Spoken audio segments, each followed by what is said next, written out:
سیدنا امیر المومنین عمر بن الخطاب رضی اللہ تعالی عنہ کے دور میں، آپ کے زمانے خلافت میں ایک عورت آئی۔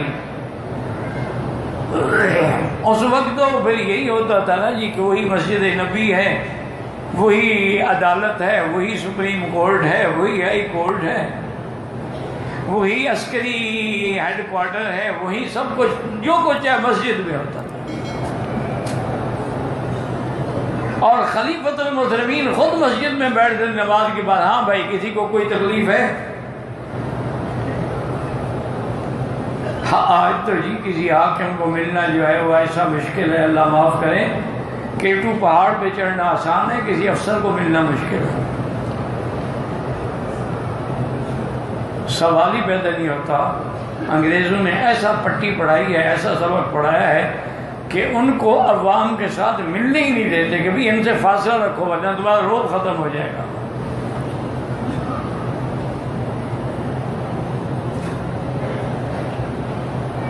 اب جناب یہ ہے کہ ایک عورت آئی، اس نے کہا امیر المومنین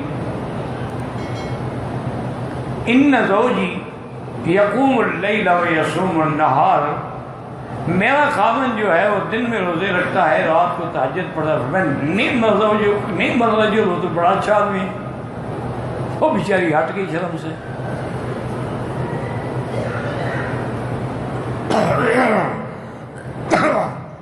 حضرت ابن عباس کے ایک روایت میں حضرت کعب بیٹھے تھے، ابی ابن کعب، انہوں نے فرمایا امیر المومنین وہ بیچاری خامد کی شکایت کرنے آئی تھی، تم نے اس کی فریاد ہی نہیں سنی۔ میں کہا عجیب آدمی، وہ تعریف کر رہی تھی، تم کہتے ہو شکایت کر رہی تھی۔ انہوں نے کہا جناب وہ کہہ رہی تھی کہ حضرت صاحب صوفی ہو گئے ہیں، دن میں روزے رکھتے ہیں، رات کو تہجد پڑھتے ہیں، میرے حق کون ادا کرے گا؟ کہنے لگے اچھا یہ بات تھی، میں سمجھا نہیں، ان کو بلا کے فیصلہ بھی تم خود کرو۔ انہوں نے اس کے خاوند کو بلایا اور پوچھا کہ بھائی یہ تمہاری بیوی ہے، اس نے یہ شکایت کی ہے، ٹھیک ہے؟ اس نے کہا حضرت شکایت نہیں ہے، تھوڑی سی زندگی کے دن رہ گئے ہیں، میں کہتا ہوں جتنا ہو سکے اللہ کے عبادت میں گزاروں۔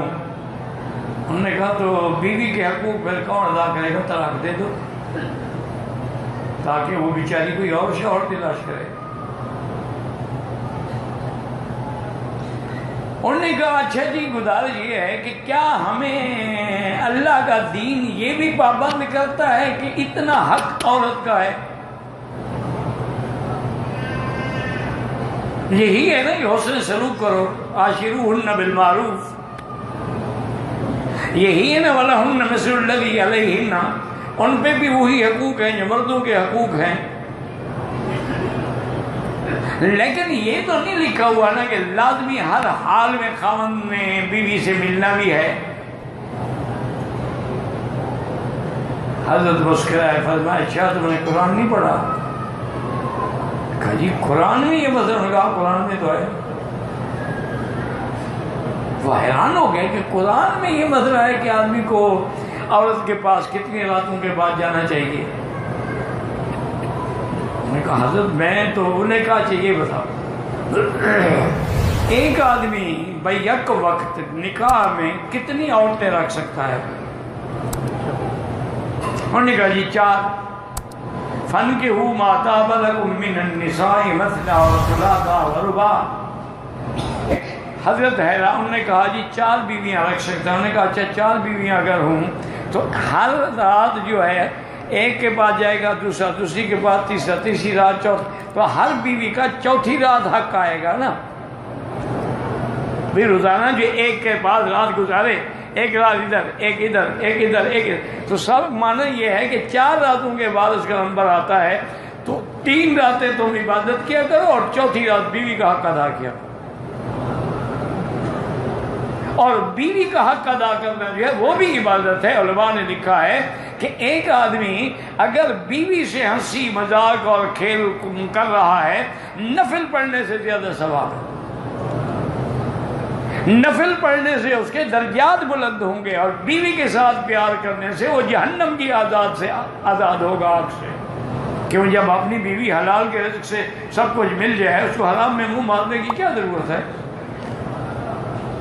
یہ جتنے میں لوگ اکثر باہر جاتے ہیں نا 80% عورتیں بھی ذمہ دار ہیں. وہ جب ان کو خوش نہیں رکھتی انہیں بھی باہر جا کے منہ مارنا ہوتا. خواہش تو پوری کرنی ہوتی ہے نا انہیں. اگر بیوی خوش رکھے تو اس کو کالے کتے نے کاٹا ہے کہ وہ دوسری عورت کے پاس جائے گا. ہم سیکورٹی فورس میں ہیں, کبھی کبھی 12 گھنٹے ہمیں بوٹ پہن کے رکھنا پڑتا ہے. ٹھیک ہے تو وضو کرنے کے ساتھ نیت کر لیا کریں, بعد میں مسح کر لیا کریں کہ بوٹوں کے اوپر, کیونکہ بوٹ تو باقاعدہ بند ہوتے ہیں.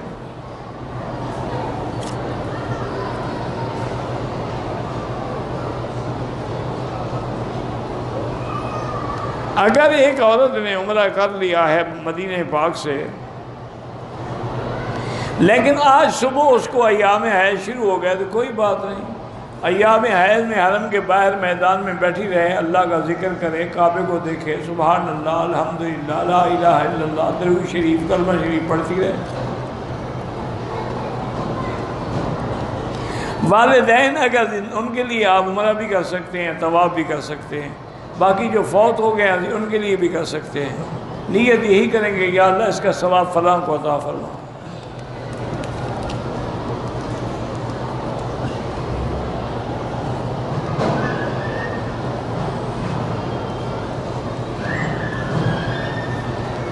ہم گاڑی میں ڈیوٹی کرتے ہیں 6 گھنٹے سے زیادہ.